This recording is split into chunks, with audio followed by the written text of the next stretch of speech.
নিজের জন্য একটু কিছু তালাশ করুন। মৃত্যু পথযাত্রী যে মৃত্যুর মুখে শেষ পর্যন্ত সে আর সব ভুলে যায়, নিজেকে বাঁচাইতে চায়, নিজেকে বাঁচাইতে চায়।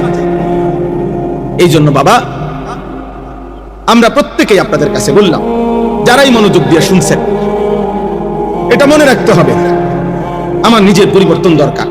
আমার ঈমান, আমার আমল, আমার আখিরাত ভুলে গেলে তো ভুলে গেলেন, ভুলে গেলে ভুলে গেলেন, ভুলে গেলে ভুলে গেলেন, কিন্তু মনে রাখবেন আল্লাহ আপনাকে ভুলবে না, আল্লাহ আপনাকে ছাড়বে না। আল্লাহ তাআলা এক সেকেন্ডের হিসাব আড়াল করতে দিবে না। আল্লাহ তাআলা বলেন, ইয়াউমা তুবলাস সারাইর, সেদিন কিয়ামতের দিন বান্দা অন্তরের গভীরে যে গোপন বিষয়গুলো আমি তাও খুলে দেব। আফালা ইয়ালামু ইদা বু'থিরা মা ফিল কুবুর ওয়া হুসিলা মা ফিস সুদুর। আল্লাহ তাআলা বলেন, তোমাদের অন্তরের গভীরে যা ছিল, মনের মধ্যে কত আমরা অনেক কিছু আছে বলি না, মনে মনে কত জল্পনা কল্পনা আমাকে আছে না, ভিতরে ভিতরে ভালো আছে, মন্দ আছে, খারাপ আছে।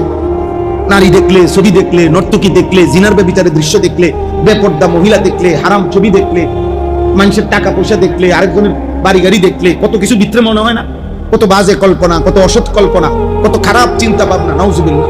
আল্লাহ তাআলা বলে, বান্দা সেদিন কিয়ামতের দিন অন্তরের এই কল্পনাগুলো কাগজের পৃষ্ঠার মতো আমি তোমার সামনে খুলে ধরব, তোমার সামনে মেলে ধরবো, যে এই ছিল তোমার কল্পনা, এই ছিল তোমার অন্তরের ভাবনা।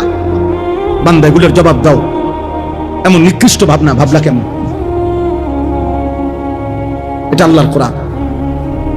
এই জন্য আমরা তো অনেক ভয় পাই, ভয় পাই, চিন্তা করি, এত বলি, এত ভাবি, এত ভাবে বলার চেষ্টা করি।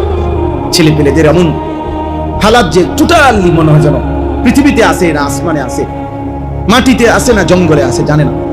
সমুদ্রে ভাসতেছে নাকি জঙ্গলে, কিছুই জানে না। কি করে খায় দায়, ঘুম যায়, চুল ফিরায়, প্যান্ট পরে, জামা পরে, নারী, ছবি, মোবাইল, খেলাধুলা, তামাশা, উল্লাস, চিৎকার। কোথায় ব্রাজিল, কোথায় বাংলাদেশ, কোথায় আর্জেন্টিনা, কোথায় বাংলাদেশ? কে চিনে কারে, কার দরকার কার? বাংলাদেশের আমাদের জীবন চলার জন্য ব্রাজিলের কি দরকার? ব্রাজিলের চলার জন্য আমগো কি দরকার?